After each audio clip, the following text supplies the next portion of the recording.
And on a Sunday, my ticket is a one-way. I'm about to play in the sky. I always knew you'd make it one day. Today was such a fun day. And I think I'm the first. I got out, free fly, just the sky and the love.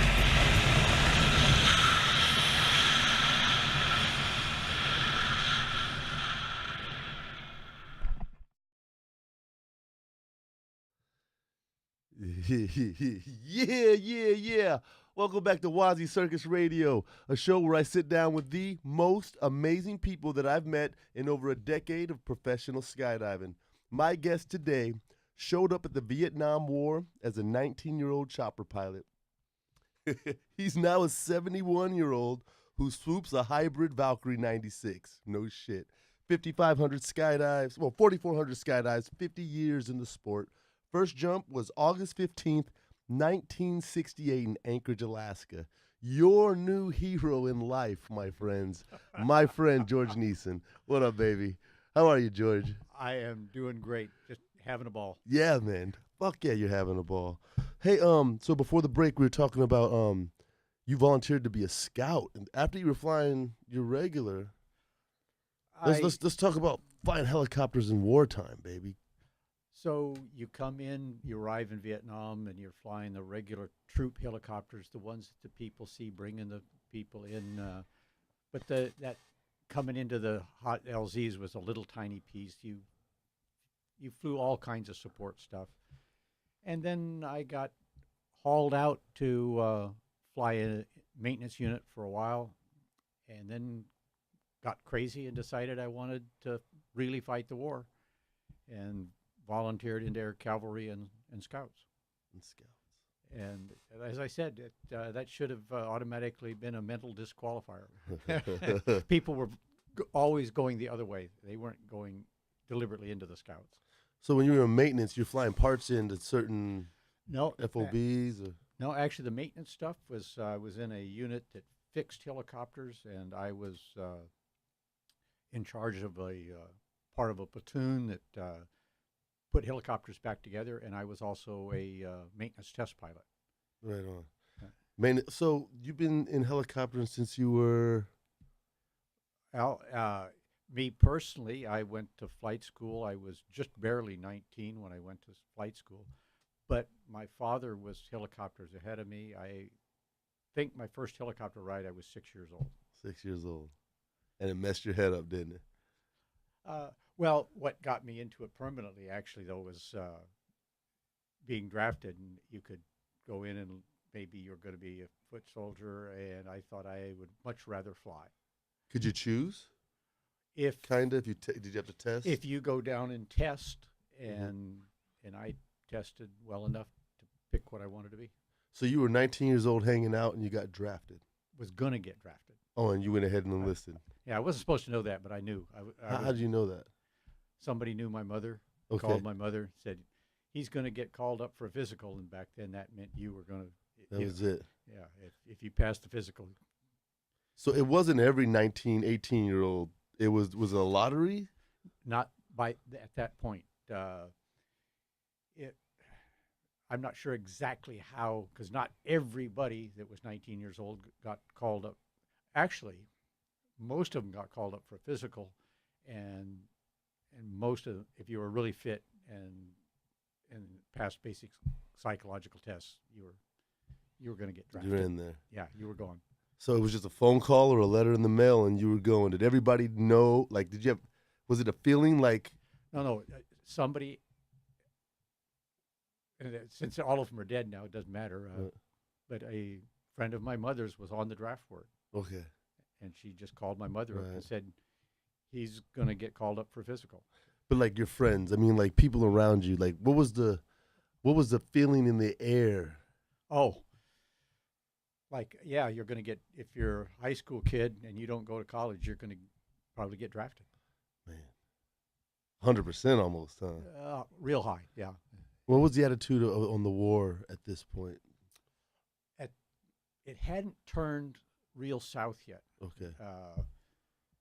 I got to Vietnam in '67, and just about that time is when it started to turn. Of course, 68's a famous year. I mean, and that was, you know, the U.S. is burning with riots and Right. the Vietnam protests gone crazy.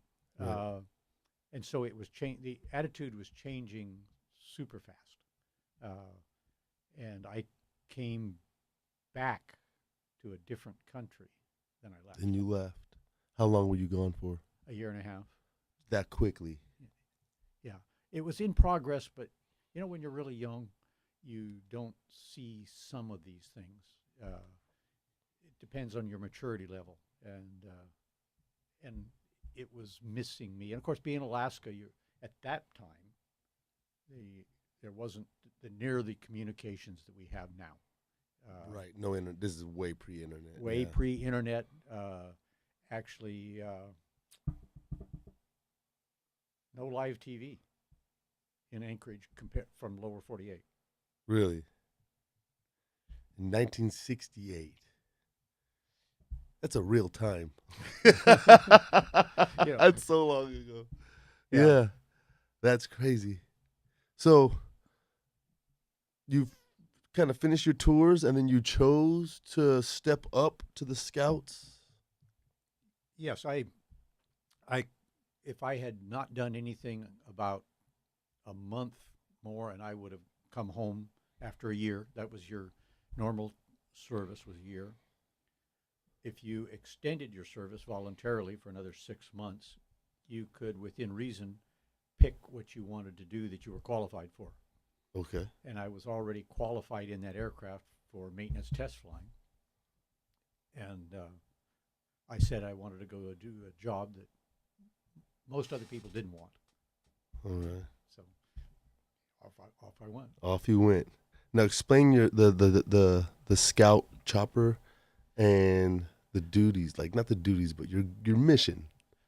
So it's for people that are somewhat familiar with the helicopter in Hawaii, the original Hawaii 5.0. I don't know which one they're using now, but Okay. the original one, that nice egg-shaped thing with the kind of round boom out the back, that style was the helicopter that was originally used extensively for Scouts. The mission, you worked with a gun team.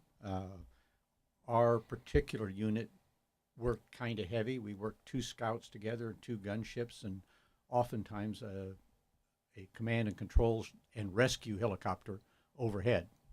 Okay.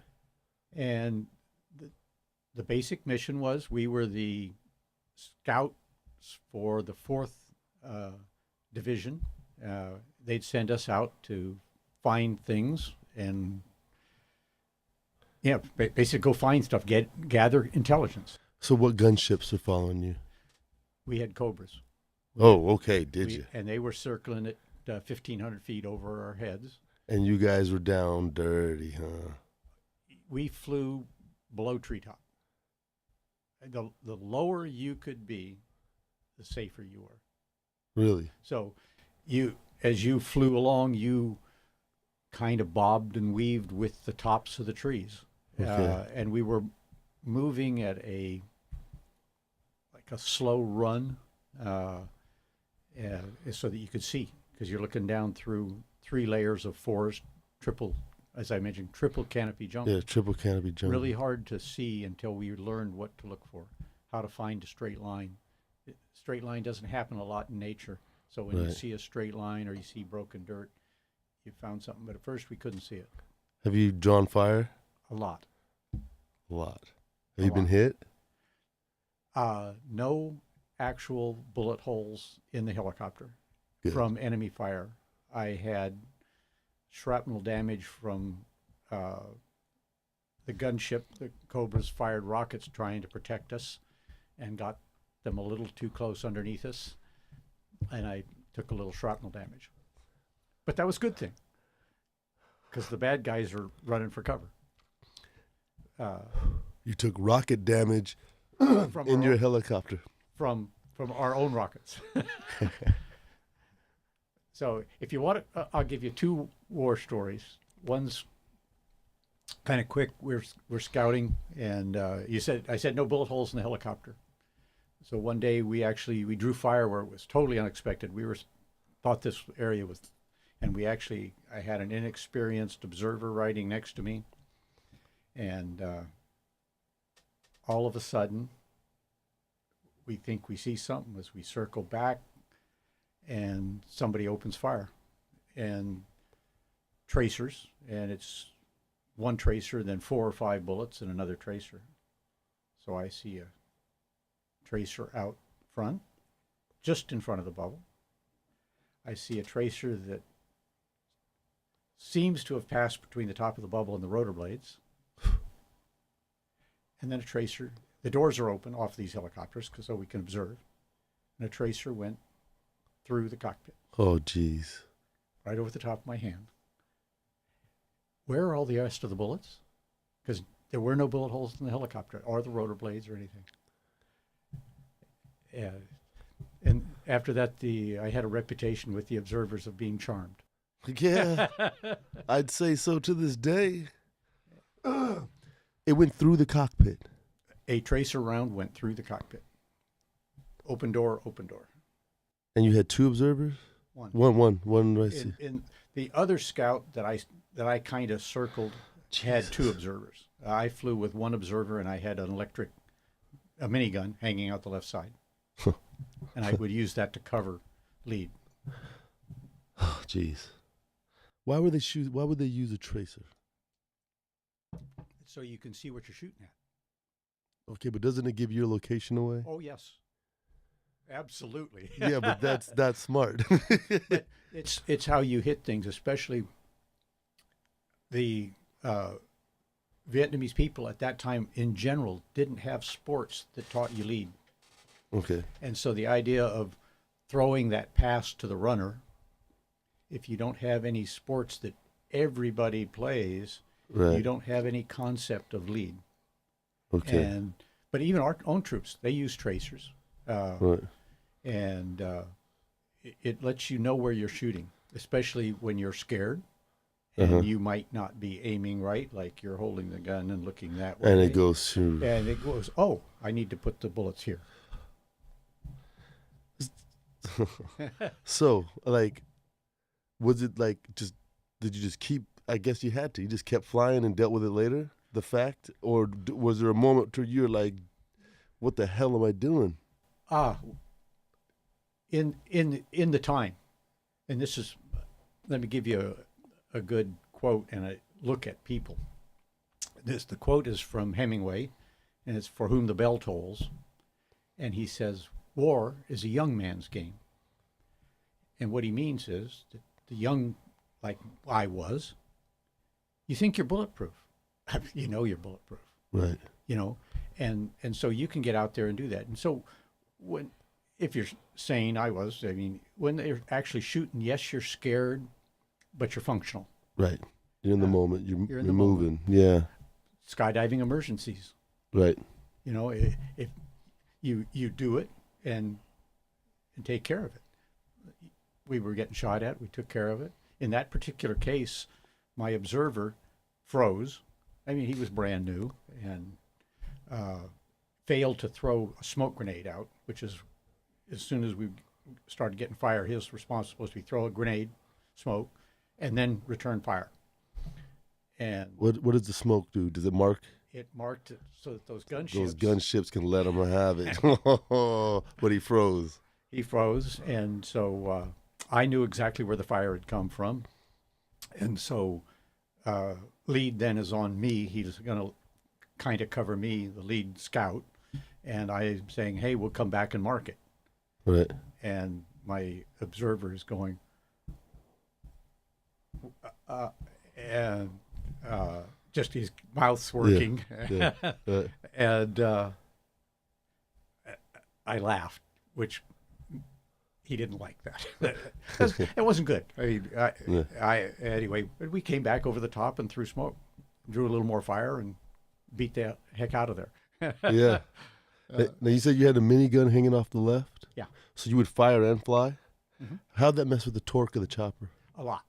So you had to counter and aim and fly. Gosh, man.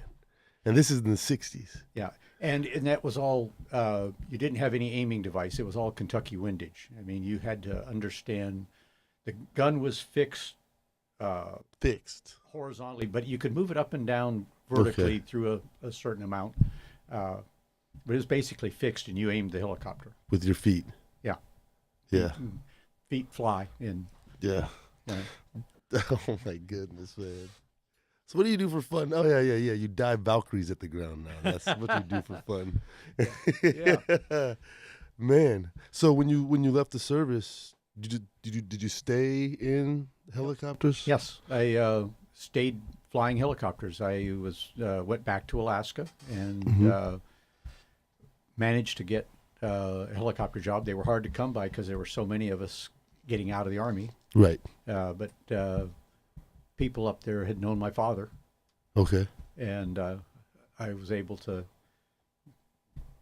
knock on a couple doors and get a job. Right on. And start flying. What were you doing? Supplies and hunters or? No. Helicopters and hunting is a no-no. Not in Texas.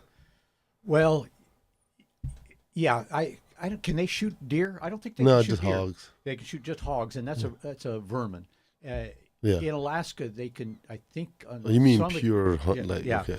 You can't even in Alaska carry hunters in with a helicopter. Period. Mm. If you knowingly carry somebody in that hunts, the closest you can do is you can take people into a cabin if they've already got a known location. Okay. And then they have to be, it's at least 24 hours, and it may be more than that before they can shoot at anything. Why is that?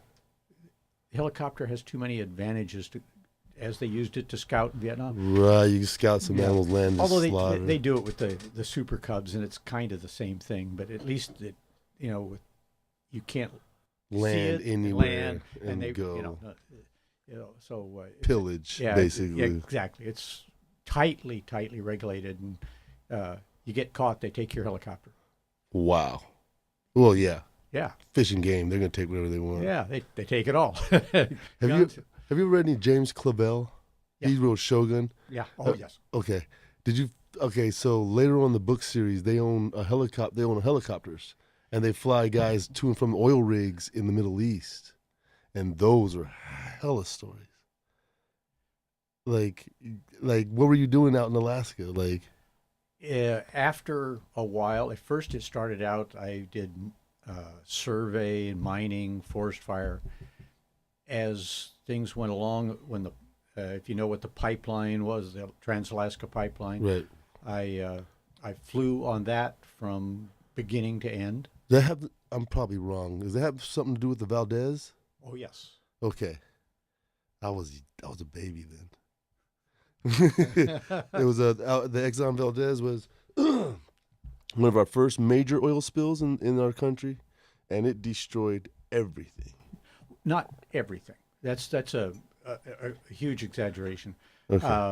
I've got a lot of personal experience. I had left Alaska. I went back to Alaska just after the oil spill because our company needed every experienced person that they could lay their hands on, people that knew the waters, that had flown in Prince William Sound where the oil spill happened. So I went back and flew on a lot of the cleanup. I landed on the Exxon Valdez. Oh wow! After the spill, Yeah. they used it as a heliport. Wow. I'll slam Exxon and their legal people. The oil spill people told them when it first started to spill to set it on fire. Now. Right, to burn it off. Burn off as much of the nasty as you could. And they didn't. And the legal people said, "Oh, we can't do that. That admits fault." Oh, geez, so they just let it go. Yeah, and now you can still go back to the bad beaches, the ones that really got a lot of oil. And if you dig, It's right there. There's still oil. Yeah. That was our first exposure as a public to oil-covered ducks and wildlife and geese and animals just flopping. And that was before Dove soap was out there, right? That was like, man. What are the biggest challenges in flying helicopters in situations like that? I know it's the wind, the cold, the mechanics. The biggest challenge there within Prince William Sound tended to be the weather. It could be really variable and it could change pretty quickly. And you're on a whole lot of islands with limited places even for a helicopter to go land. So it challenged your judgment. Although Constantly. Yeah. Some of the helicopters I was flying then were very well instrumented with their own radar, and we even had plans set up where we could get ourselves back in to the Valdez Harbor in really bad weather. Okay. Have you ever had to set down because of weather? Oh, yeah. Have you ever crashed? Yes. How many times? One time. One good one? One good one, 1972, October 6th, approximately. So fresh out of the war, a couple years out at home. First time that I had flown in the winter. Company, a lot of lack of training. Very first time I ever encountered what's called a whiteout, i.e. the ground's all white. It had just, again, October 6th, it's just winter even in the far, far north. And Is this Alaska? Mhm. Okay.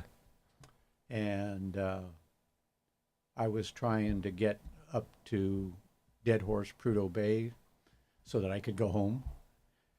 And I turned up out of a riverbed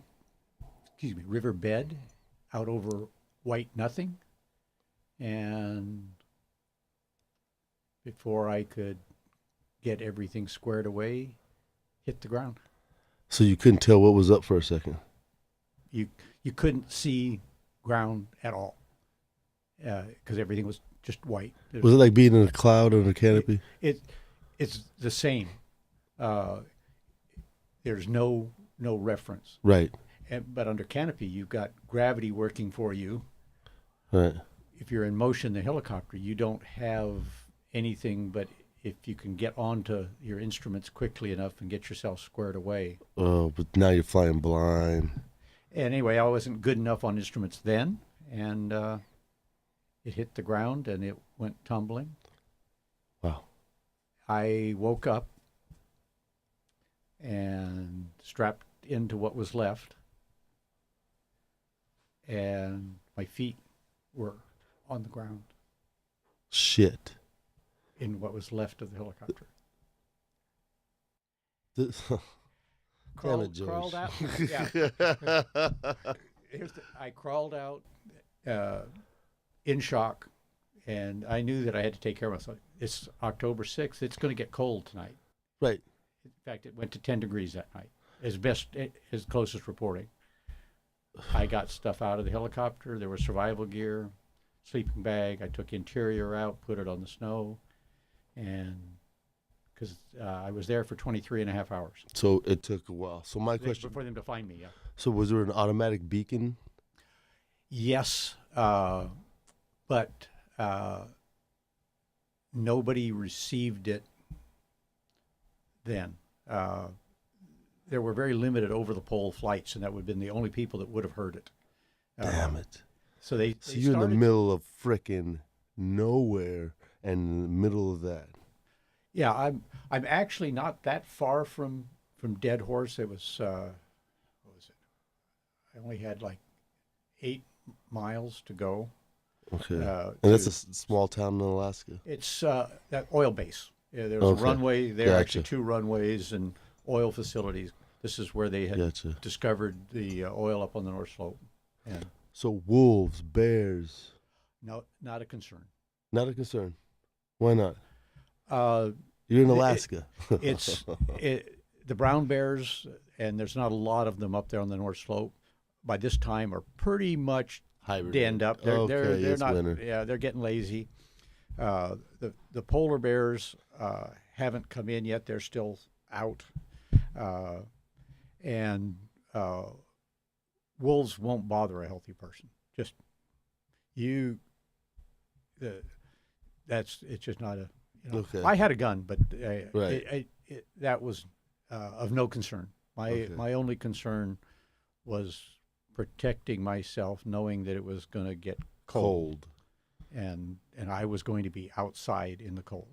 And I'm sure they had survival. You said there was a sleeping bag. Was there a flare gun and kindling? Not kindling, but something to start a fire. And There was, but the food. only thing that started the fire was the helicopter I was leaning against, and that wasn't a real good plan. right, yeah, yeah. So there was some food there. I did not. I don't remember eating anything. I had internal injuries. Yeah, you're in shock and you just crashed and broke And the I plane. had seatbelt injury. Okay. That caused some problems but so hunger wasn't on my mind At all. at all. Man.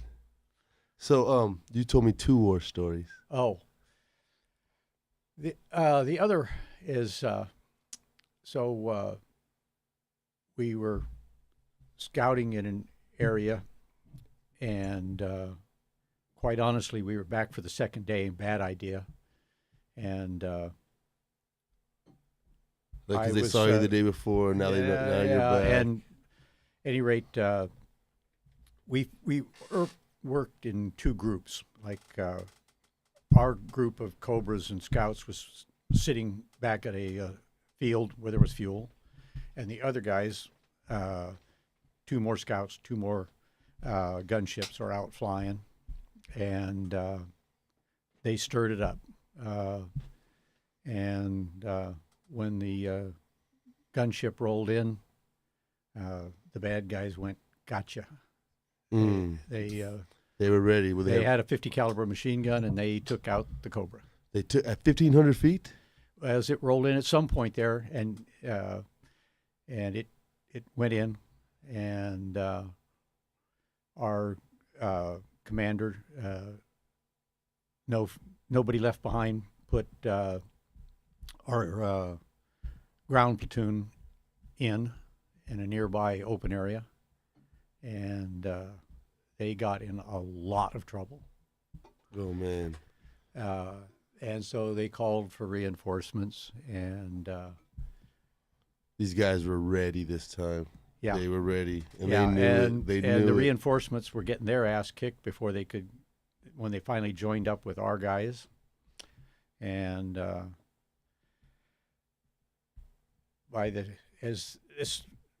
we bring it in the Air Force and bring in the jets, and we've got more gun teams, and we're trying to protect our people. We've got now like 150 or 180 people on the ground, and certain numbers of them are dead, and it isn't going good.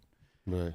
And then right towards the latter part of the day, our platoon commander, who was outranked by the company commander that came in, had become in charge. The other guy had gone, I can't do it. "I can't do it." And so anyway, our guy was cool, but he finally says, "We don't have enough ammunition to get through the night. Shit. We've got to have more." And our CO says, "No problem." And I heard all this happening, and they were going to use the Huey, the bigger helicopter, to go take ammunition. And I ran up to him and went, "If you do, you'll have another helicopter down. It won't make it. Why, Not a because chance. It was too big and too slow. Too easy in a target, and they're going to expect it." And he goes, "Well, what?" And I says, "Well, you load our 2 scouts up here with all kinds of ammunition. And he says, and we go out there like we're going to relieve the other guys. He says, they're not shooting at us except when we actually try to spot something. When we get slow in some place, they'll shoot at us. But other than that, they don't want us to know where they're at. So I says, we can come in there. Hauling ass. Not really hauling, just coming in like we're relieving the other guys and just suddenly mosey over the top of our own troops and kick the ammunition out. And he says, they won't start shooting at us until we're already leaving. Wow. And in fact, we were able to do that. We were able to go and in there worked. and kick all this ammunition out. And they shot at us. And no bullet holes in me. The lead bird got a couple of hits, but I got none. At what height are bullets ineffective?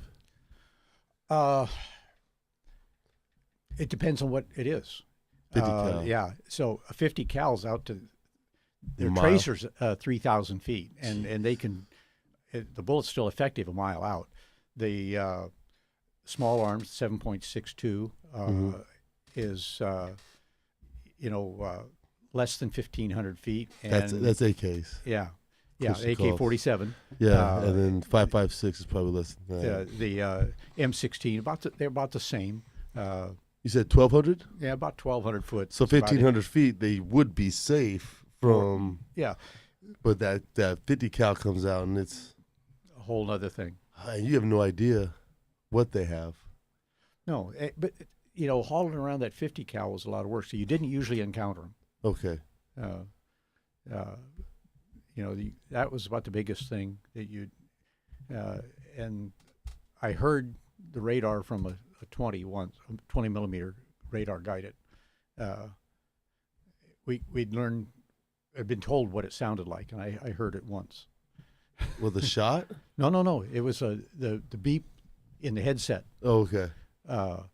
The FM would pick up if you got swept by their radar. Oh. It would go beep.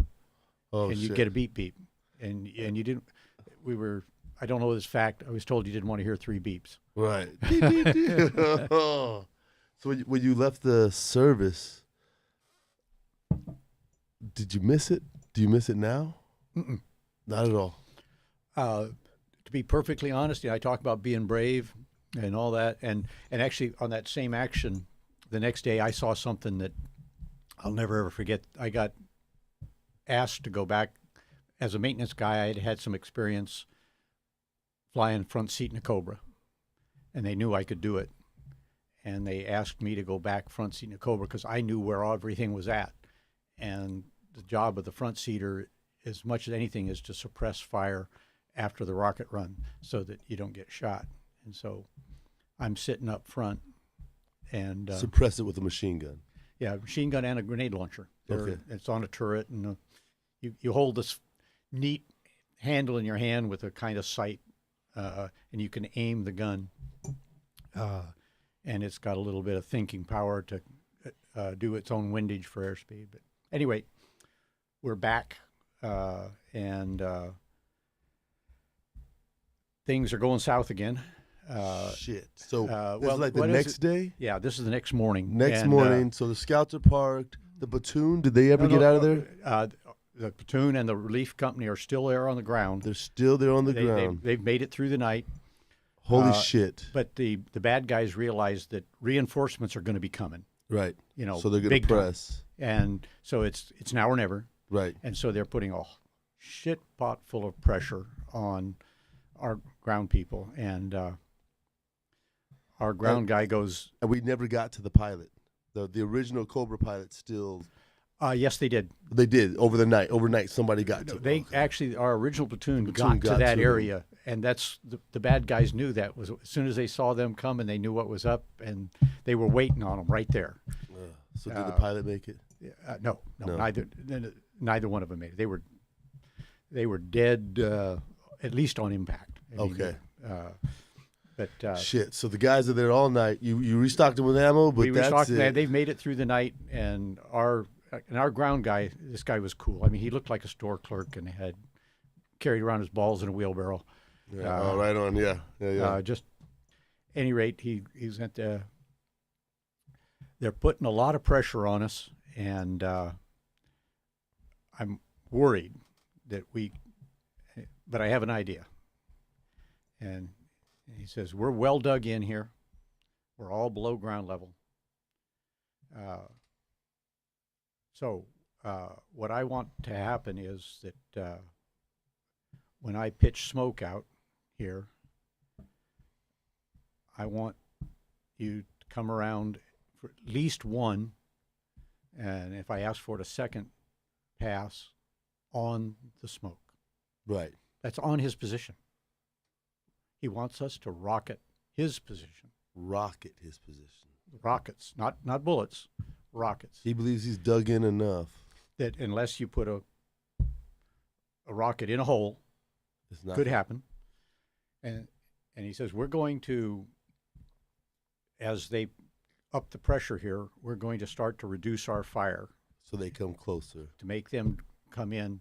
And when, this is him talking, saying, and when I think that they're really moving, I'm going to throw smoke and you're going to roll. And Balls in a wheel. I was sitting in the front seat. The back seat, Cobra driver's the one that fires rockets.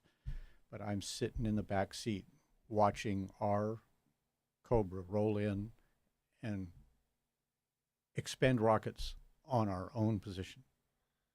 And it worked. Fuck. It killed off enough of the bad guys, and they just decided it wasn't worth it anymore. And almost right after that, they started fading. And we only had the one Cobra at that point. No, we had, and there were more to back us up. I mean, Okay,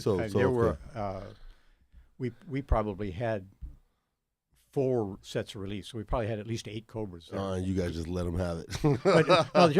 but they only rolled that one in. We put 24 rockets on them. Shit. And it did the trick. And our ground guy in the after action absolutely refused to state whether any of the people were injured or killed by friendly fire. Mm. Right.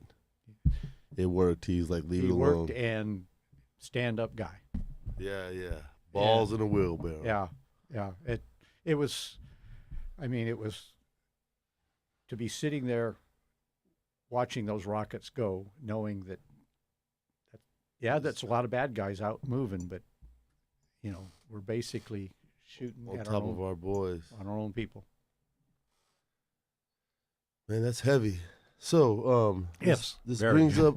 So I've had a lot of military guests. I just love it. I love my freedom, and I know what it takes to get it. Kinda, not really, but I know that other countries and people don't have the opportunities I do, and I know the reason I have them. So I'm really appreciative of it. Let me add one more thing. Yes, please. That whole Vietnam, and I said I came back to a different country. Yeah. Our countries learned a wonderful lesson out of all of that. My welcome home just sucked. There's no other way to describe it. Right. And now the American public, no matter how they feel about the politics, they respect and treat our troops great, almost uniformly. You hardly ever see anything but that. And I believe that's a direct result of Vietnam. Of the aftermath of what. And the people there realized what had happened, and of course a lot of the people now, the Vietnam guys are my age, but the country's changed its heart and it's stuck, right. And it's a really positive thing. Well, it's also we've had a lot of science and research on the effects of war on, our citizens and our people that serve. So what I was building to is, did you suffer from any post-war traumatic stress? I did not think so at all for years. Right. You thought you just walked away, but you can't just walk away. I started to mention that bravery and all that. Right. On the flip side of that, when I was getting really close to time to go home, the last time I'd done my scout thing, this blinding flash of brilliance, I realized that I could get killed doing what I was doing. Like duh. Right. And I knew that being afraid was bad. It was over. Well, it made you think in situations where you needed to just Flow. Right. Just flow with what's going on, and I knew that, and that made it worse. Mm-hmm. And I went to my CEO and said, I'd like out of the Scouts. No problem. He let me out. And then one day we had a swimming pool for a lot of the units, but I'm up at the pool, and a rocket hits somewhere way far away. I mean, nobody else there. They might have gone, Right. I dove in the pool. As I came up on the edge of the pool, the CEO is standing there looking down at me. And he goes, this really has gotten to you, hasn't it, Mr. Nisson? And all I could say was, yes, sir. It's pretty obvious. Right, yeah. And he looked down at me and says, still got your friends at Cameron? That's a relief. And I said, I believe so. He says, why don't you go home? Wow. And you weren't supposed to be able to do that then anymore, but I went home almost 2 weeks early. He cut orders for me and sent me home. Yeah, because that's a good dude. I got scared. It's a good dude. Good well, dude. he knew you'd freeze. Well, I don't know that he knew that, but he knew that I'd done my part and that he could spare me, and that I'd done what he had been asking. So right. He sent me on my way. And then you get home, shitty reception. Not like you've heard a lot of people. Just if it You know, came we've up seen in the conversation, videos. yeah. I didn't encounter, but one time of even a little bit ugly. No spit, nothing spit, ugly. no screaming. Okay, but no wrap your arm around you. Thank you for your service. None of welcome that. back. no welcome back. No, none of that. But I just at that point. Went out looking for a flying job. Did you go straight back to Alaska? Mm-hmm. Oh, right on. And when did you? Okay, August 15th, 1968. So you made your first jump before you went to the war. In between. Between. Okay, here we go. Well, because you went in 1967. As what? So you got to come home for a leave, and you were like, you got a free 30-day leave when you extended that didn't count against your leave, and they sent you home. Okay. So I went home, and then I knew I wanted to start skydiving. How? And this is with round parachutes. Oh, I mean, and belly reserves. Yeah. Sorry, that was my hand. Yeah. Yeah. Yes, round the old 28-foot, not even the T10s that the other guy. This was the 28-foot modified and belly reserves. I knew I wanted to skydive for two reasons. My stepfather had been a Navy rigger back when they were developing ejection seats. And when you get to that part of the testing, when it's time to send a live dummy, they asked for volunteers among the guys that were rigging the ejection chutes. And he volunteered twice. He got blown out of the back of a jet twice. How did they do that? Because they didn't sacrifice a jet. It was. Oh no! It just sacrifices a canopy. That's. Oh, okay. So whichever, if the primary pilot was in the back, then the front guy, wherever the secondary pilot was sit, he would grab. He would go through the fulls. Out you go. Holy shit! And there it was just a shell. It wasn't the rockets like now. So he'd done that. What do you mean, just a shell? It literally was like a mortar shell. It was an explosive charge. It wasn't a rocket like now. Oh my God! Oh, a lot of back injuries. So it blasted you out of the fucking plane. Truly blasted you out. Kaboom! Oh, like an M80 on a trash can. That's terrible. So he did it twice. Yep, did that twice. I heard there's a lot of injuries from the landings in those things. Like I mean, it's a round, but it's a lot of weight. Those chairs are heavy, and you just. Well, actually, if everything works like it's supposed to, one of his rides didn't, and he actually pushed away and deployed himself. That's the one that he loved. He got free fall back when they didn't know how. And anyway, he talked about that, and then while I was in that maintenance unit before I went to the cavalry, a guy named Bobby Busher arrived. Maybe a first lieutenant, but second lieutenant. Ex-Army Golden Knight. Okay. Ex-competition team world record holder. Multiple world records. Right. Well, where we were at Quy Nhon, Vietnam, was a garden spot. And the U.S. Army Golden Knights used to basically be a special forces club.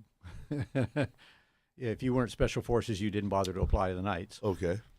So his buddies from the Knights and special forces are there in Vietnam. And if they could, so a number of people, all of a sudden, I've had something to drink. Lloyd Bryden and, it starts with a D. Anyway, some famous people, what turned out to be famous people in the skydiving world, came by to visit Bobby. And I listened to them talking skydiving and went, that's it. yeah. So you're in Vietnam. You're, what, maybe 20 now? Yeah. You just turned 20, just fresh 20. And you're listening to these guys in the next room talk about jumping out of. I've been at 20 for a while, yeah, and now I'm headed back to the States. And you're like, and dude, I turned 21. I'm going to rock that. Yeah. I'm going to, and I get back and I call up John Vonish and I say, I want to learn to skydive. And what was the name of the drop zone at the time? I don't know that it had a name. It was the Anchorage Sport Parachute Club, and then they were jumping really close to Anchorage International Airport.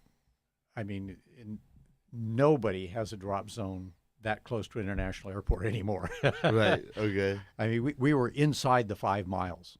Oh, wow. Yeah. And in fact, that's where we took off from.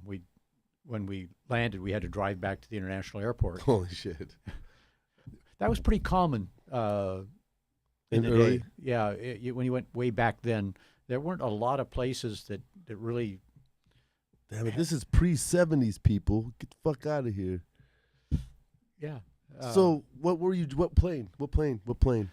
Cessna 180, and then later Gene got a Cessna 185. Do either of those even exist anymore? Oh, sure. I've never seen an 80 or an 85. Well, 82s all day. Yeah. See, two and actually sixes. the Cessna 180 and the 182 are basically the same. The 180 sits on as a tail dragger, and the 182. Oh, I've seen the 180. Yeah, I've seen and the 185 is the bigger, more powerful brother. Okay. So why don't we jump 185s then? That seems like it makes more sense. Because it's because it sits on the tricycle gear, you have no useful wheel. Oh. To stand on the wheel is a so it's fairly acrobatic. You'd love it. You'd be all over it. Right. Okay. Because 2 reasons. One is you got to swing around the strut and get onto the wheel, and now don't reach too far forward because the prop's there. Oh, Jesus. But of course you worry that I could fall. Hold on. One more time. So you crawl through the wing strut to get to the wheel. No. You'd swing under it. Trying to crawl over it was actually turned out to be harder. You would get out there, and your rig would get stuck in between or something. Yeah, it was. Yeah, and but even crawling around it could lead to problems. I did that one day, and your really fun things in skydiving accidents. They're usually always a sequence of events. Well, right, of course. I got to test that. Borrowed gear. Perfect. Yeah, doing something that you don't normally do. I wasn't the guy that normally swung around up onto the front, but I had, so okay.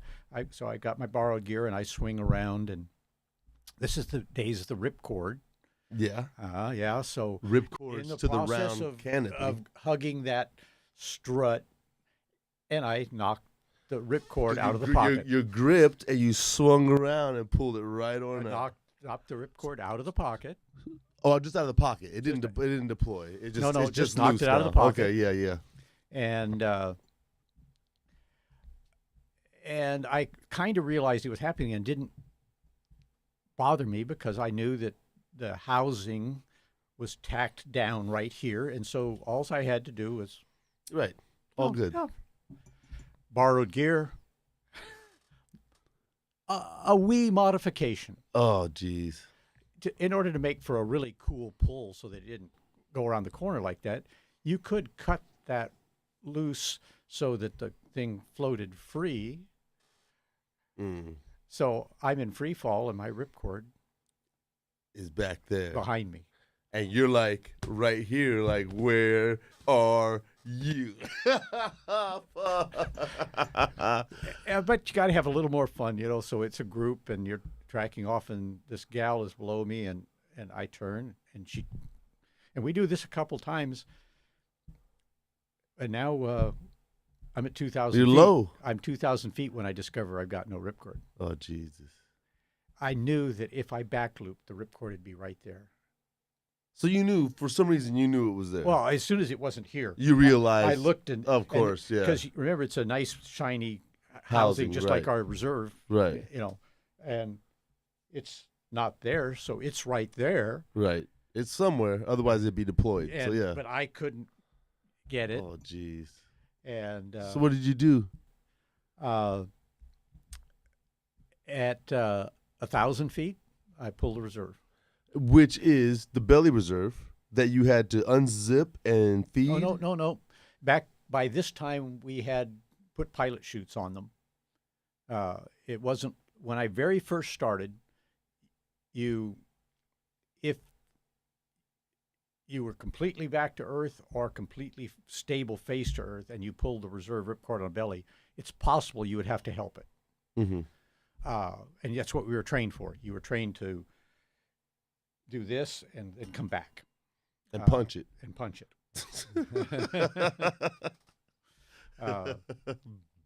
Bitch open. But by this time, they were had pilot chutes on them. Okay. And so spring-loaded pilot chutes? Mm-hmm. Fuck a spring-loaded pilot chute. Yep. So were you trained to roll to your back to get it out? Because it's on your belly. You don't want to deploy from your belly. Yeah. And they told you to leave one hand out. Or if you came both hands in, to put this hand out. But mostly you were taught to do this because this hand's, of course, got the ripcord in it. Something could get entangled. So right. This is a lot cleaner. Jesus. I've actually seen the belly reserve go by twice. What do you mean? Actually, I take it back 3 times. I've deployed the belly reserve 3 times. My second free fall.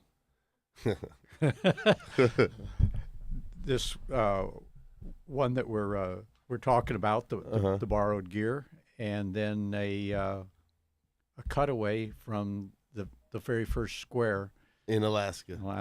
Yeah, cutting away from shot and a halves. Oh, the hit, punch, pull. Oh. Well, you undo the cover, and pull the metal things. rings. Yeah. Man, that is nuts. Our sport has changed, grown, and improved so much, right, that it's just mind-boggling. And the fact that at 50 years in the sport, and I'm still learning new stuff. Beautiful. And still working to get better, even at some of the old stuff. I mean, it's a sport. It's amazing. It is an amazing sport. It is an amazing sport. Man, and before we get to modern, I'm still with you at 1,000 feet deploying this fucking reserve. What the hell? Yeah. About breaks you in half. I mean, as you pull that thing and you're rolling, and by this time I've got enough experience to pay attention, and I see this going away, and you see air start to go into it, giving it a little bit of shape, and you haven't even hit the end of the lines yet, and you're going, shit, this is going to hurt. Because remember, it's going to tug you across. Right. It's going to try to bend you this way, and I'm trying to grab my legs and hang on, and you couldn't hang on, but. So it pulls you from the hip, so you just. Yeah, you're right here. I mean, it's attached. Right. Oh, Jesus. So you're looking up at it, and you're deliberately rolling, so you've set yourself up to be bent backwards. Oh, my God. At terminal. At terminal. But you were fine. Yeah. At what point does Mark Farr come into the picture? Oh. Friend of the show, Mark Farr. Shout out, Mark. Yes. Boy, I'm going to say like about 83. 83, okay. Yeah, I had been out. I went out of the sport for a little while, and about 5 years, and I had been back in for 3 or 4, and that's when he showed up. Yeah.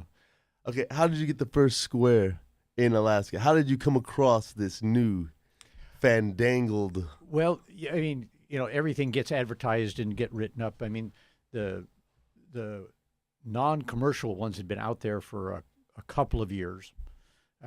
Was it PD? No, Paraflight. Paraflight. Steve Snyder's Paraflight. Okay. I love you, PD. I'm always going to go back to y'all. Everything's PD to me. So Paraflight. Wait, Yeah. did they make the pterodactyl? No. I can't remember who made the pterodactyl. And I want to say Paraflight did not make any canopies until they started making the square. Okay. What did they make? The Skymaster? Who made the Skymaster?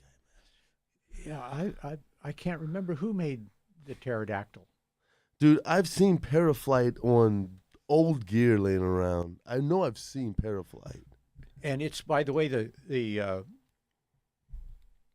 paraplanes that are flying now, the powered. Yeah, the PPGs. Yeah. Yeah. I've got one. I believe that's the same company. Okay, it's Paraflight. Oh, fuck, that's where I've seen Paraflight. It's on my bag. It's on my canopy bag. See if they're still in Cherry Hill, New Jersey. Wow, it is. Paraflight's on my canopy bag for my my Fresh Breeze. Yeah. Yeah. Yeah. Oh, that's cool. And I'm telling you, I've seen this shit somewhere. yeah. Okay, so they moved to PD makes a PPG canopy too called the Barnstormer. It's a 500 square foot square. It's awesome. It's the greatest canopy ever to fly under a trike. Like the power. Oh, yeah. Yeah. Super dope. So Paraflight made your first square. What was it, like a 360 or some shit? No. 200 square foot. It was just a 200. Exactly rectangular, 20 by 10. Okay. And they were, again, this was the first commercial one. Jalbert had his out, and they were messing with the beginnings of the parafoil, but they weren't commercial, and you absolutely could not take them to terminal. So here comes Steve Snyder and designs this, and this was overbuilt like you can't imagine. I mean, okay. The reefing lines, literally as big as my little finger. Oh, geez, yeah. Okay. And even the suspension lines, over half that. I mean, wait, hold on. What's a reefing line? This is going to be a little hard to describe. I thought you meant just lines. No, what the hell's a reefing line? What they didn't. There were no sliders then. Okay. So in order to control the opening, what Steve Snyder came up with was on the top of the canopy, he had a system of rings and ropes, reefing lines that were attached at the center and ran out through a series of rings to each corner. So there's 4 lines. Mm-hmm. And as you packed it up on the ground, you coordinated it up and you stacked all this up, and now you've got about 25 foot of line above the top of the canopy. Mm-hmm. And what's designed, it's attached to the pilot chute. The reefing lines are. The reefing lines are attached to the pilot chute. And when you deployed spring-loaded pilot chutes, Mm-hmm.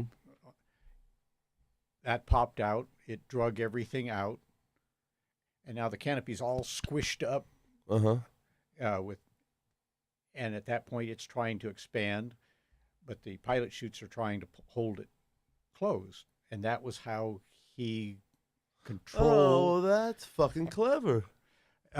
Yes and no. Well, fuck. I mean, what else you gonna do? But like, so the pilot chute's holding the four corners like a minuet, and it's keeping it from expanding until the pressure's too much, and then it just overcomes it, which is like line overs, malfunctions, tension knots galore, I'm sure.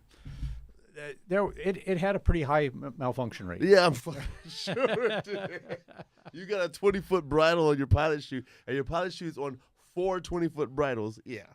And they're connected to the four corners of your canopy. Yo, the old school was rad, son. Yo, these cats were figuring it out. And You go fucking get on the plane and figure it out with your home sewn shit. I'm not doing it. I'm not going to the garage and figuring out how to slow down this fucking. it worked. Did it have cells? Oh yeah. It was When did cells come into picture? Because it went from this- rounds to cells, and I don't understand how that happened. Jalbert is the answer, and I can't remember his first name, but if you look up Jalbert, Okay. Frenchman, he was the one that figured out that you could build an inflatable wing. There's a Frenchman. Yeah, It was a Frenchman. and yeah. So you look up in your Louis. skydiving, yeah, and he had the first successfully deployable wing, and Jalbert. Jalbert, and then at some point, Man, Steve Snyder. Do you know what year that was by chance, George? I'm gonna say around 68 or 69 when Around the the very 70s. first square was in the air. Okay. He and, inflated a wing. Jalbert. And he did it with cells. Yeah. It was you would recognize the canopy. Beautiful. Yeah, I mean it's, you would recognize it completely. It's going, Beautiful. that's a square. That's it. That's the future. And then Jalbert's original ones were a little bit rounder, puffier. The cells maybe were bigger. Snyder came along and trimmed things up a fair bit. Not near as deep a cell, Okay. and a very rectangular shape. And he put 40-foot lines. Jesus. He thought that the bottom of the canopy needed to be as flat as possible. So I was going to ask you, was it curved or flat? And he wanted it flat like He wanted it flat and like it a had water no bed. stabilizer. And no stabilizer. Yeah, very much. Yeah, like a waterbed. It very much looked like an air mattress in the air. I'm sure it did. Yeah. That's crazy. Yeah. Well, what do? You don't fucking know. What do? You sew this shit up and go jump it. But this was commercial. He figured it out that it was good enough to be sold. Nowadays, given the liability situation, you could never sell that because my malfunction rate was more than 1 in 100. And what was the name of the canopy? Paraplane.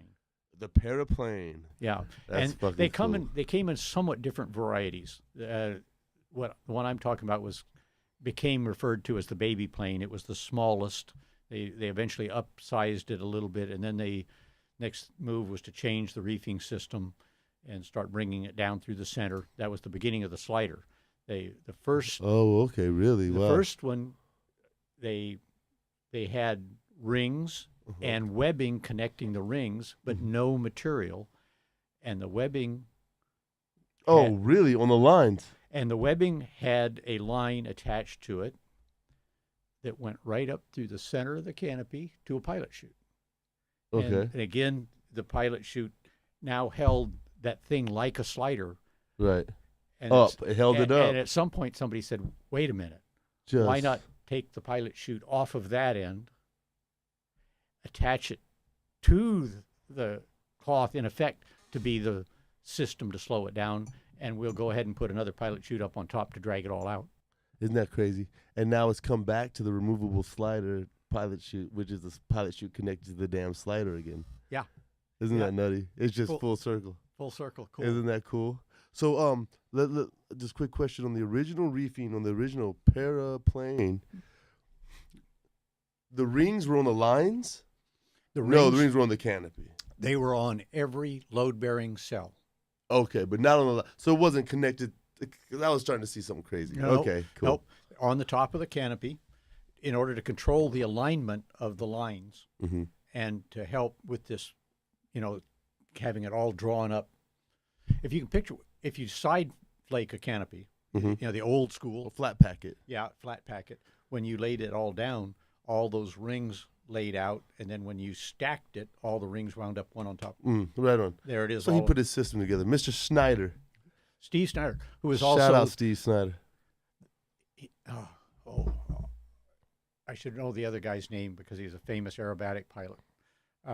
Steve Snyder were the two people that first made a successful baton pass, which was... Right, back in the day. Well, yeah. I think they actually got out of separate aircraft, but if not, they were actually... They made it where one left and then the other one leaves, and the second one's got the baton, and the other guy lands with the... So here, before cameras, before GoPros, son, you couldn't prove that you could fly.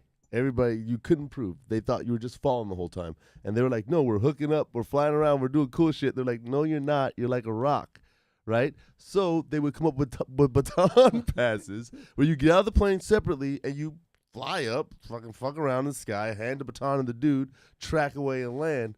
Well, they were saying that you were passing it on exit. Like, it's impossible. Like, it didn't happen. So they ended up separating people on planes to prove that you could pass, that you could actually fly to each other and get to each other and track away. That's how far we've come. Exactly. And at that point, very few people could really get together. We didn't know jack shit. They didn't know how to straighten their legs, son. We did. I mean, well, in my own experience in Alaska, the first year that we got serious about building an 8-way star, we didn't get it done. 1973. A couple of years in the sport, I'm sure. Let's see. Actually, what year would that have been? Was that 71? Okay. Yeah, I want to say it was 71. Just before 71 or early 72, possibly, something like that. And we were trying to do it out of Twin Beach, small door, and we weren't even smart enough. We were putting the base out, the first person outside the door. So everybody had to so dive. everybody's got to dive. Yeah. Duh. Yeah. And the next year we got our hands on a helioporter. Okay. Big door. Right. And now all of a sudden we're putting Shout out to the porter, yeah. 8 and 9 people out the door into the air pretty close to the same time, and you don't have to go very far. Right. And now all of a sudden we can do it. And now you've got, anybody that really wants to do belly and wants to do it before their 100th jump, they've been in an 8-way. Well, you get your SCR, SCS, easy. Yeah. Easy. Yeah. That, man, but shit, with these tunnels, Georgie, these cats have no idea what the heck they've got at their fingertips. Man, it took us 1,000 years. I say it takes 1,000 years to learn to head down in the sky. Right? But down in the tunnel, you can go buy it for a couple $100. It's crazy. There's been 2 huge advancements in our sport. The first was easily accessible video Mm-hmm. as a learning tool. Now you can see, oh, what those people are saying about me is true. There it is on film. I have to believe it. Right. You have to believe it. And so the learning curve accelerates huge. Right. And then comes the tunnel. Yeah, the beauty And the wonder, the power. It's and what it does is just, I've got my personal example of the tunnel is going to Italy with 3 other 60-year-olds to compete in the POPs and the SOS. And so Bruce, Harry, Ed, and myself get together, and we make a couple of jumps in California, and we get a couple of hours of tunnel time. And then Ed knows people at Paraclete, and we go there, and was going to do 2 more, wound up doing 3. All of a sudden, the famous guy there, that world skydiver coach. At any rate, oh, this is awful. I got to come up with his name. This hurts my memory. At any rate, we get tunnel. So now we've got a total of 5 hours of tunnel. We have a total of only like 11, 12, 13 jumps in the air together. Mm-hmm. We go to Italy. There's an Italian team that's been together for a year and a half practicing for this event. Mm-hmm. And in the sky only. In the sky only. And a German team that comes down that had been together for years. In the sky only. In the sky only. You smashed Smoked them. Smashed them. I try to tell cats, man, that the tunnel game's not a joke, man. Skydiving's serious. You got to be good at it. But if you want to be the best player, you got to shred. I mean, but when you think about it, that 5 hours in the tunnel, Yeah. I mean, every hour's at least worth 50 jumps. 50 fucking skydives, and then you sit flying your green suit. Look at that, Georgie. Look at your buddy. Shredded. Talking about this old man shredded, son. This cat flies a Valkyrie 96 hybrid. Man, I saw him on Comp Velos. Georgie, I love you to death, man. Hey, we were just pointing to the cups, and mine's empty. What is it we're drinking? Grab it. Let's show the people. We're going to get to our Friday freak out. George has blessed us with a beautiful bottle of Abalor. Mm-hmm. 16. Avalor 16. We're going to pass that Avalor 16. I'm not releasing this publicly, so on YouTube, but no. All right. So you're a Scotchman. I have become one, yes. And you have a really fine palate for it. Explain to us peat again, real quick. I'm going to take a splash of that water. And so peat is, in effect, very dense moss that they cut out of the ground. It is used within the older Irish and Scotch community for heat and even for cooking and such. But within the distilling industry, it's used to cook the grain. Why would it have a difference over any other wood? Does the smoke actually get into the liquid? Yes, but you got to look at the terrain.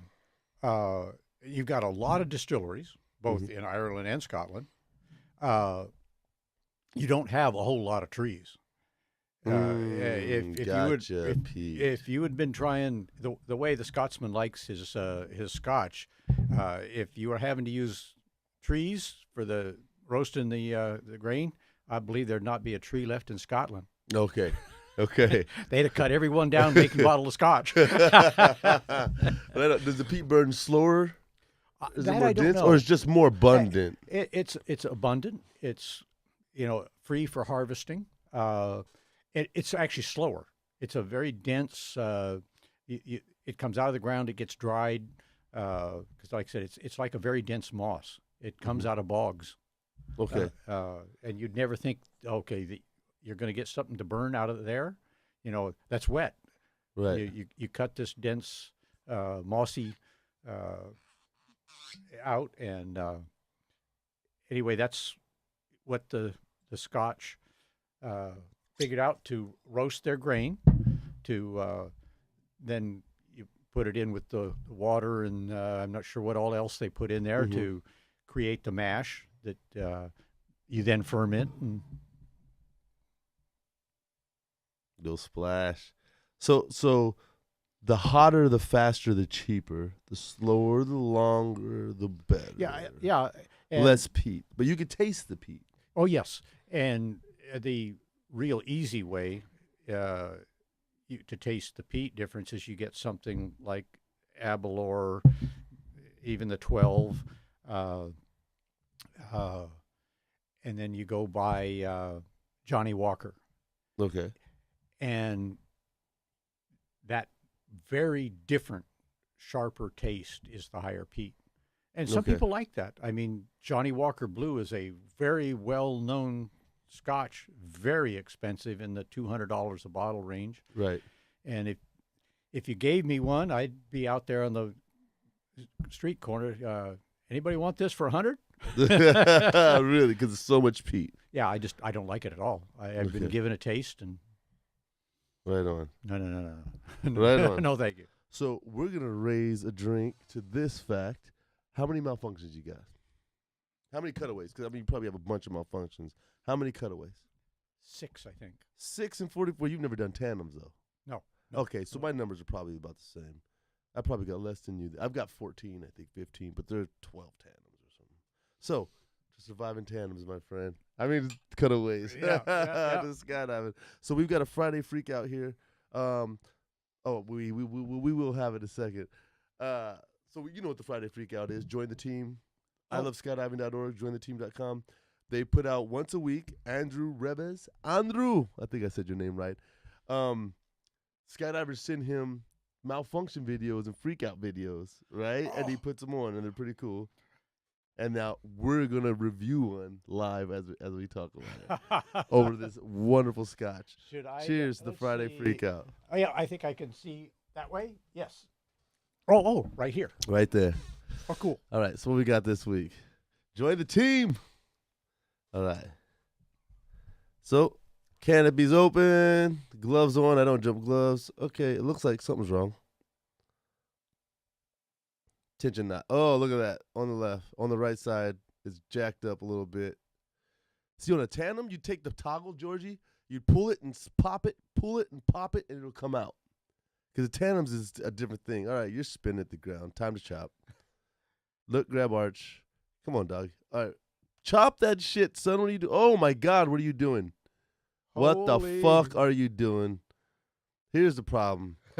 Here's the problem with modern skydiving. Okay, here we go. He so finally we had, chops it. So out of sequence will kill you. Period. If you go out, it's right, left, people. Look, grab, arch, right, left, or whatever you were taught. This cat's spinning out of control, fighting his main, and then he just pulls his reserve. What the hell, son? All right, I hope you landed a bad spot for that decision. You know, and this brings up, that we were talking about, and I hope you make it. I think that I'm glad you make it. I do something that they certainly don't train for now, but I've done it so many times that it's and I put my hands on both of them. Fuck yeah, you do. And do right, left. Man, that's the way I teach. That's the way I've been taught. I now go with what they're teaching a lot now, and that is both hands look here, both hands come here. The reason that let's talk about this. Go ahead. The reason that they're doing that is people get confused. This person, I believe, got confused. Okay, let's watch. Here he is, slow-mo. I think he forgot which hand. Look, was he pulling his toggle? What's he doing? Is his toggle locked? No, his toggle's free. What was he doing? No, but he wasn't grabbing him. He wasn't touching him. He was like slapping him. And now, okay. Boom. He got confused. That's my take. That look, but he's doing both hands, Georgie. Look, he went straight to his reserve first, so he didn't go both hands like we're talking about. What the hell? See, yeah, so he didn't. he did the both hand thing. He just went the wrong direction. So if you're gonna get confused, you're gonna get confused. Yeah, He wow. went left first. But he didn't look. Yeah, exactly. He didn't look. But here's the deal with the right grabbing both of them. I mean, you've got them. And I, You know, I don't want to have to go back and find something in this moment of terror. I can tell you for sure that, and that's part of why I'm this way. A man named Gene Minell Okay. in Anchorage, Alaska. Look, he's fucking twisted in his reserve. Okay, he got out. Okay, G Minell. Actually up at Willow, north of Anchorage, just a bit. Willow Winter Carnival. I would not go up and jump because it was too cold. It was well below zero. Not me. Yeah, and the amount of stuff that you're going to have on to protect yourself at that kind of temperature. And so anyway, out Gene goes, and he's got on ski goggles, so that's restricted his vision. He's got on ski gloves, no feel. And he didn't locate both handles.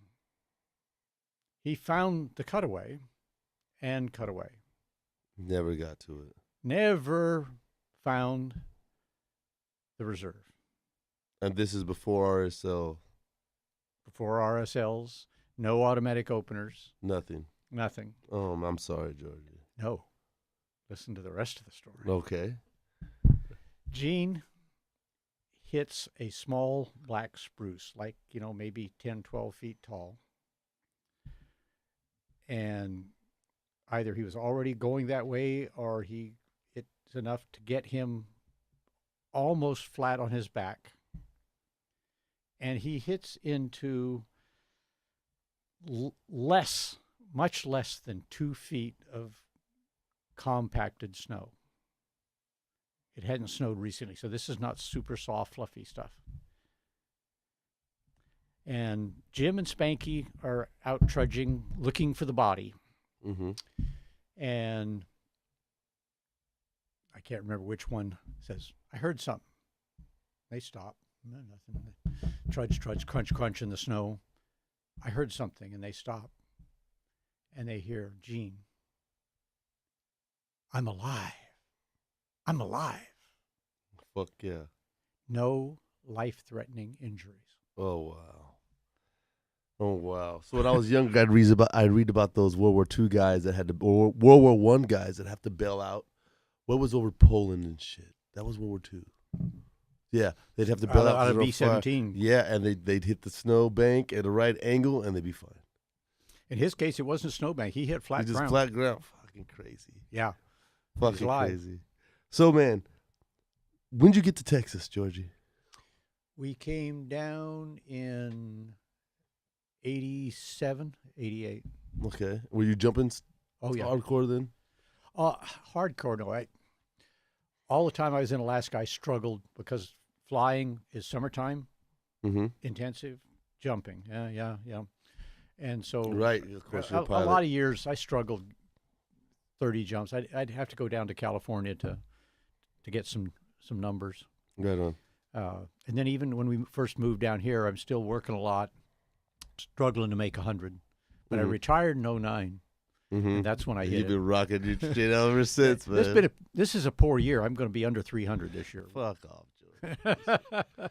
So, man, your canopy progression impressed the shit out of me because I am a canopy guy. But I didn't know you were a helicopter pilot, which translates. It makes total sense. When I have pilots at the tunnel, if a guy tells me, so one of my favorite jokes is, how do you know if there's a pilot in the room? He's going to fucking tell you. Right? And then they tell me. Ain't that the truth? Yeah, they tell me, I'm a pilot. But I know that guy is going to get it in the wind tunnel. I know he's going to have 360 left, 360 right, up, down, forward, back. It's intuitive. They've already done it in aircraft. Now they're just doing it with their body. So it translates to canopies, doesn't it? Oh, even much, much better, especially the helicopter part. Okay. The angles can be much more similar than airplane. And just anyway, but it's all air sense. So air sense. And so that copyrighted WazzyCircus Radio, bitches. Don't take that. Air sense, baby. Yeah. Air sense. And so I've done weird, way out of what is proper. But when you look at all I did was fly. Right. And then now I'm skydiving, and I was able. So, like, I went from a 215 F111 down to a 155 ZP as a jump. Then I jumped that 136 Samurai for a long time. Yeah, you were a Brian Germain fan. Oh, I'm a big shout out to Brian Germain. So yeah, the canopy and its pilot is a big part of my path. I mean, of course, as a young jumper back in the fucking like early 2000s, you know, his book was religion. He's a guru of canopy flight and skydiving mentality or consciousness. Consciousness is a good way to put it. I mean, Awareness. I was lucky enough to be in early on his Samurai, and I talked to him about it, and I had one, and just I didn't like the Samurai, Georgie. I loved it. The closed cell joint that kicked your ass once you landed. Well, there is that little problem getting off the Hey guys, I'm talking about getting drug across the fucking landing area, baby. Hey, the nose cell's locked. So when you landed, the motherfucker was still inflated, man. You were still flying until you got in the pack room. I don't speak badly about one of my heroes in this sport. And I will. No, I was kidding. No. Jermaine, you're the man. Hey, you're the man. The canopy's dope. I flew it. Fucking amazing. But when I got to the ground, it would not quit, dog. Well, the hero I'm talking about is you, and not being clever enough to learn how to deal with that thing. Oh, Jesus Christ. No, that was it. Teach you. I was done. It wouldn't stop. Oh, no. Motherfucker wouldn't stop. I was like, what the fuck? I was going to chop it and just walk away. I was so mad.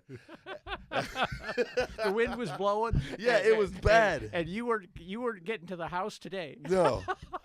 But I seen it been there. But later on in my career, Kevin Kaloji, shout out Kevin Kilo, Skydive Dallas, he flew one. And you know what? Never had a burble, never had a hesitation. That canopy was solid as a rock to the ground. It just stayed solid until you put it in the packing room and deflated it. Yeah. Yeah. I loved it. I went to that when this Monarch 155 I had, which had good manners, it wasn't like what happened. Shout out the Monarch. It was a Sabre 1, basically. But better. Except that better, he claims. Better landing. Nope. What? Nope. Oh, yeah. Nope. Because it planed out better. It was fast. And a much flatter glide. Not better. But it did tend to open a little hard. That Monarch. Dude, listen to me. Slam. Listen to what he just said. It opened harder than the Sabre 1. Oh, hell yeah. Oh, fuck you. Oh, hell yeah. Who wants to wrestle the rock? No, you don't want that. It opened harder. Listen, the Sabre 1 has the Monarch was worse. So it was a great. So I have the same argument because I love the Sabre 1. It just opened hard. Great flight. The Monarch did fly great. I don't know if you remember Marcus, my tattoo artist, early skydiving, man. This cat was out of control over the buildings. If he wasn't under that fast-ass Monarch, dude, he would have been a Tin Man. But that Monarch right over the building. You know what I mean? Like, we were like, oh, shit. He picked up his feet and made it. We were like, what is that? It was like, oh, it's that fucking weird-ass parachute he's flying. But at any rate, one day I'm coming in and shout out all Marcus of a sudden, probably a dust devil that we couldn't see. Right. And my canopy. Oh, Jesus. And I'm at about 50 feet. Oh, God. And at about 15 feet, it goes poof. And I started asking around, well, what would fight that off better? And somebody said, have you heard about Brian Germain's airlocks? Yep, 100%. And the Lotus had been out for quite a while, but he'd just coming out with the Samurai, and I called him up and we talked, and he made me one. What was that hideous purple fucking thing? The ugliest pattern canopy you've ever seen, and the pilot shoe was the same. It was a Brian Germain. Brian, that was the ugliest ZP you could ever fucking. Oh, did he do a Samurai? Was it Jedi? Oh, yeah. That motherfucker was hideous. Yeah. It was the Jedi, right? Yeah. Hey, but I've flown that Jedi on the dunes in California a bunch, and that motherfucker was awesome. Yeah, his canopies are great. And you guys got to understand, this dude's in a garage with like a ruler and a fucking razor cutting these parachutes and sewing them together. This is before lasers and PD, baby. Not a sponsor yet. But I tell you, better sponsor me, son. I've had 3 136s. I had one of his real early ones. Then he gave me a deal to get an at cost my second one. But that was a PD made one. PD. And then he stopped for a while, and myself and another guy managed to get him started again. Okay. On the Samurai, and he made his canopies pack smaller than exactly the same one. Dude, you guys are a fucking cult. You Brian Germain guys are in a goddamn cult. He uses a tighter seam allowance. I don't want to hear this shit, George. Another thing I like is that he uses that. Oh my God! The grommets on the slider are the 1/16 larger. Listen, you guys. They come down. Listen. Yeah, nicer. This is a cult. Yeah. Watch, he's about to explain why. Everything, every stitch. But hey, yeah, I gotta say, all you guys are like Brian Germain Nazis, man. You're no, like, but I'm not on the Sensei. Right. I tried it, and then I tried the Valkyrie. You went from the Sensei to the Valkyrie?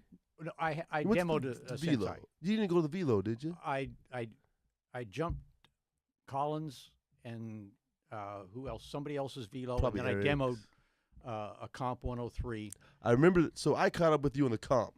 Yeah, And I was like, what the hell are you doing, George? Are you out of your goddamn mind? You're like, well, I've flown the Velo. I was like, dude, what are you doing? And you're like, I got this. And I saw you land. I was like, he's got this. And a lot of that, people talk to me and... How many people told you not to do that? Everybody. No. Some of the people that knew me, all they said was, be careful. They knew. Yeah, they'd watch me fly and the people that knew about the Samurai, Right. and this was the thing that really, really helped, because I was given a lot of scary type. Oh, this, you're going to kill yourself. Near death experience advice type shit. And I wanted to approach you with the same, but I didn't. But I wanted to be like, hey, man. But the thing that a lot of people missed, and PD did too, because I had to had a lot of trouble acquiring my first Valkyrie. I remember you jumped through hoops, and I don't think they were the right hoops. Yeah. I won't name any names. Hey, you're a goddamn honorary ghetto bird. But even PD has forgiven me because they sold me the yeah. See, sometimes you got to make shit happen. And so, at any rate, the thing that made it all work a lot easier was that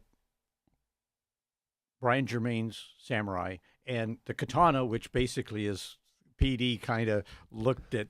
Yes, they did. Well, I don't know. I love PD, but the rumor has it. The similarities between that and what was their, the Vengeance was their clothes cell. Mm-hmm. The similarities to the Samurai are fairly remarkable.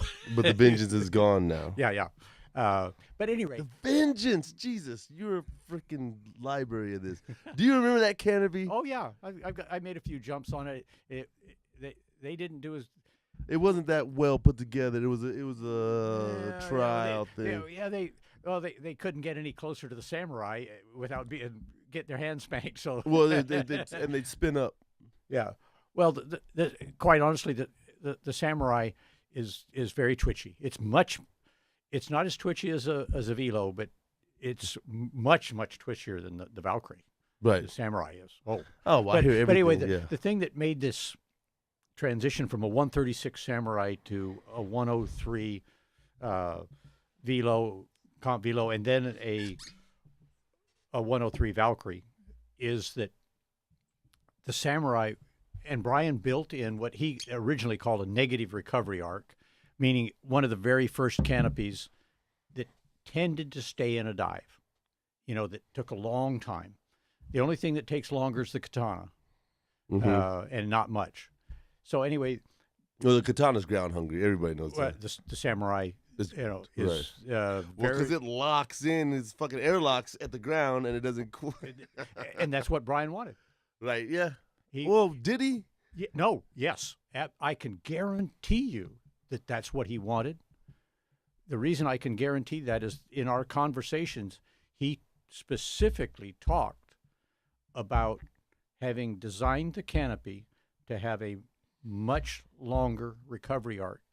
And his explanation was that with a long recovery arc, you had time to look at and correct the recovery arc without having, like if you're doing a stiletto, you're doing this shit right next to the ground. Yeah, you have no time. Dude, Jermaine was a fucking guru. He's the Yoda of the sport. So he's trying to give you time.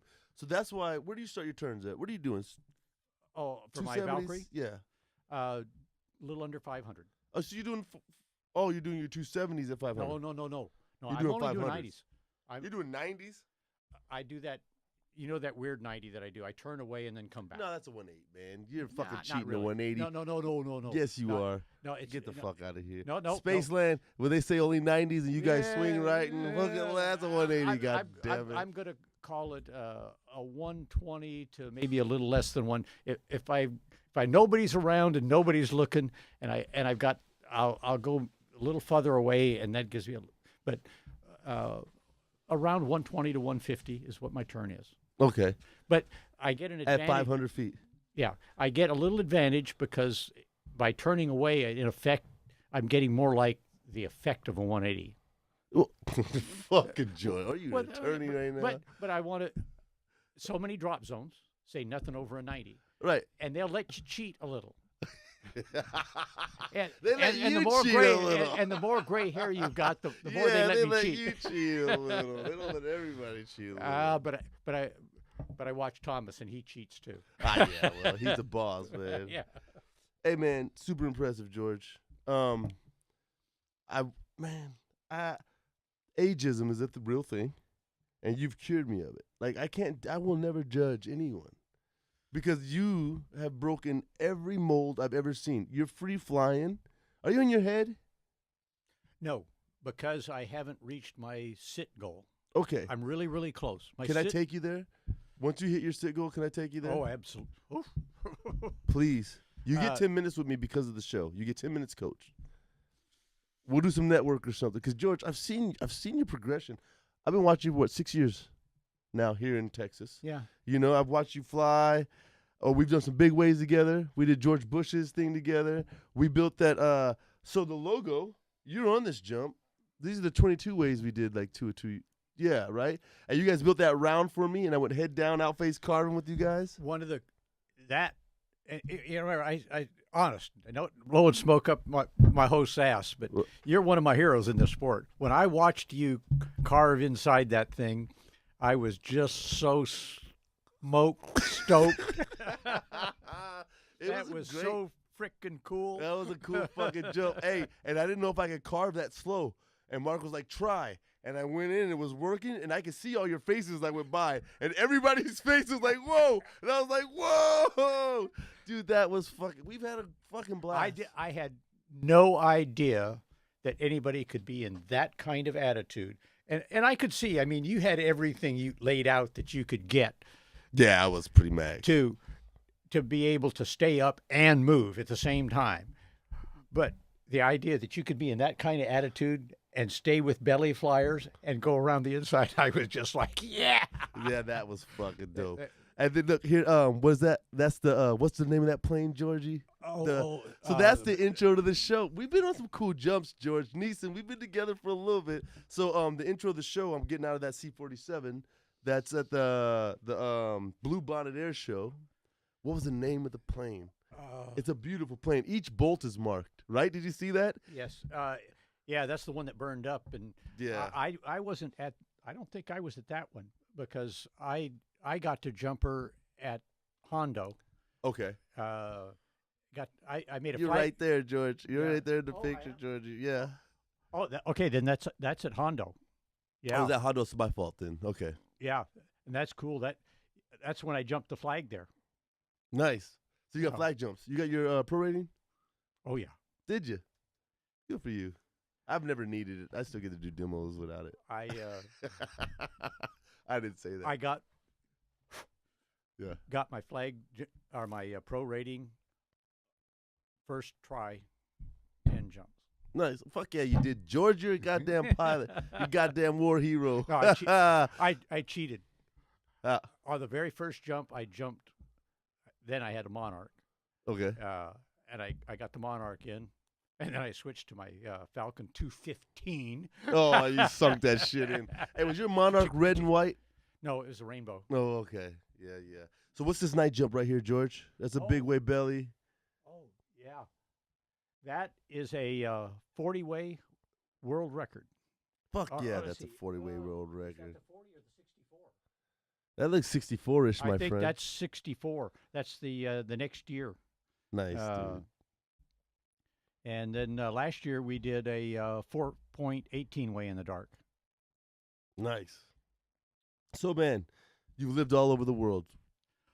No, I can't say lived all over the world. I You've traveled been, a fair. right. You know, I lived in Vietnam, and I've been in Australia.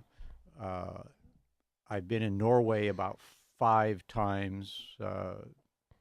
Ireland, Scotland, Germany. Yeah. Italy twice, and I'm going to go again this year. How much of that is because of skydiving? 2 Italy trips were skydiving, and that's going to take me back again. Roger Ponce, shout out to Roger Ponce, now in the Hall of Fame.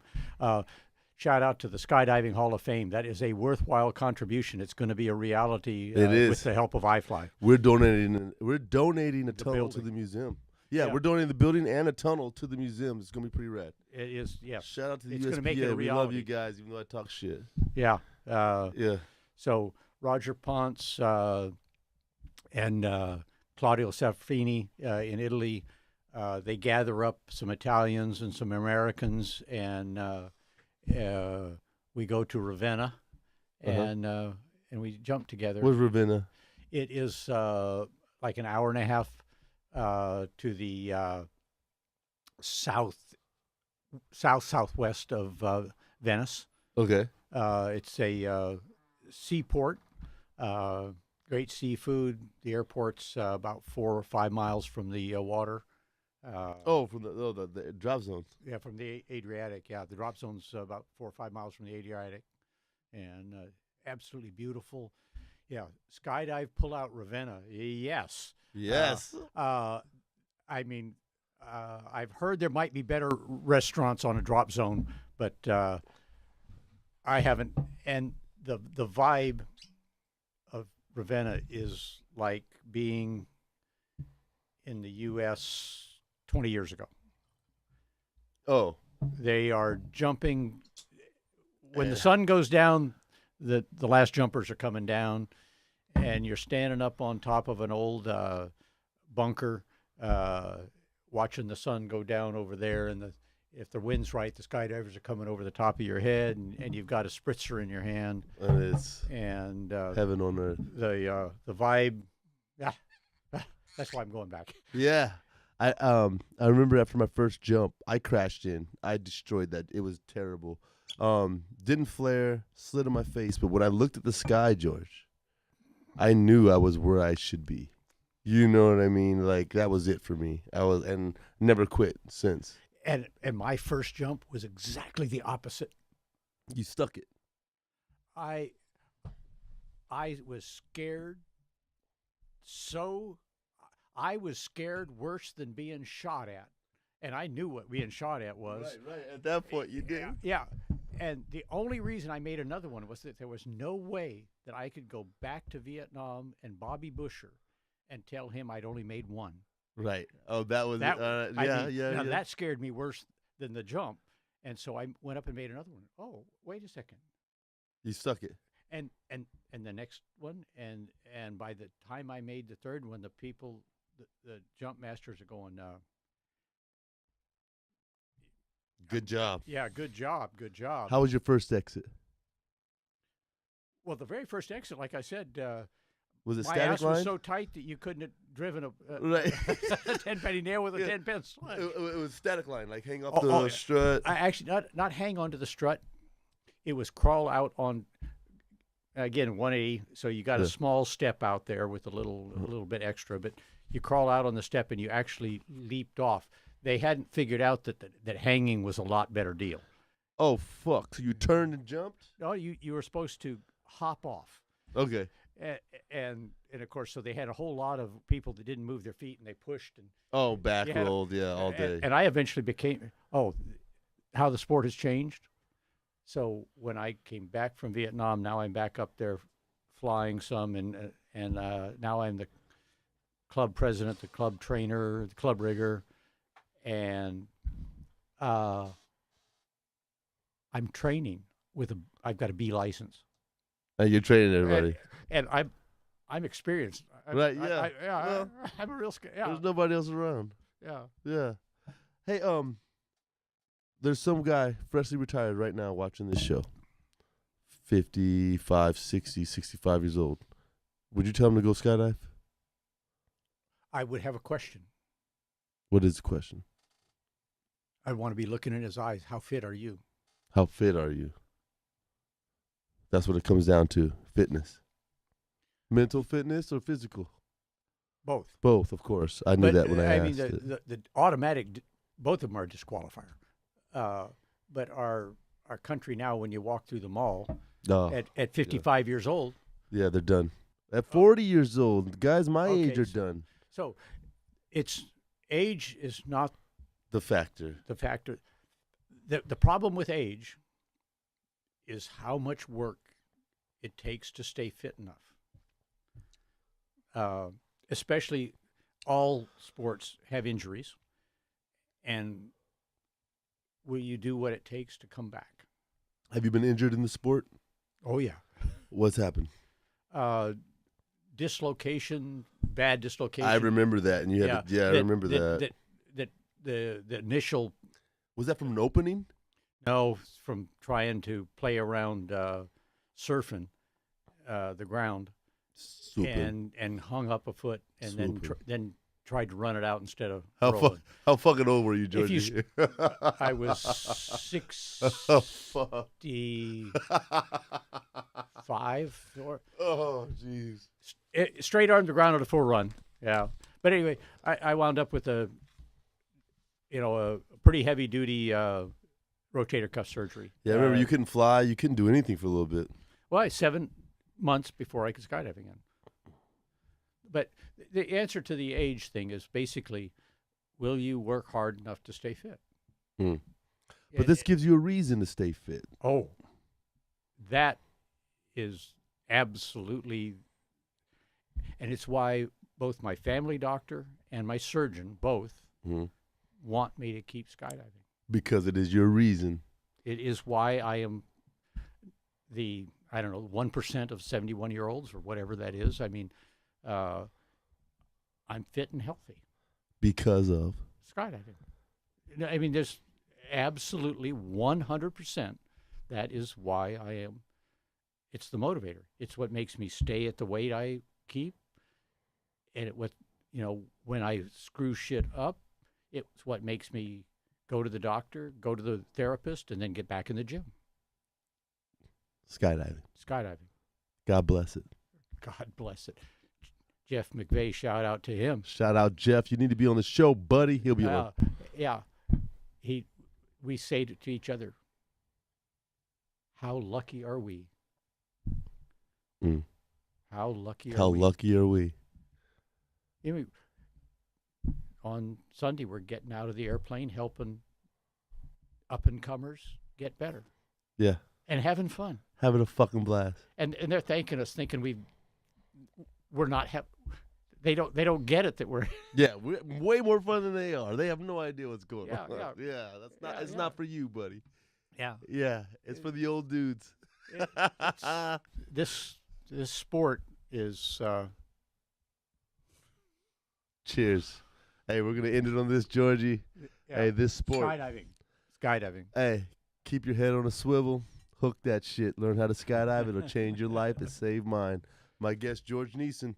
If you need a reason, I got it for you. It's right here, WazzyCircus Radio. Thanks, man. Thank you. Thank you, sir. Good times. That was a great. We got to do it again. Oh, We're only halfway through, buddy. You know what I'm saying? I got a million more We stories. haven't You know me. started yet. We haven't even started yet. Love.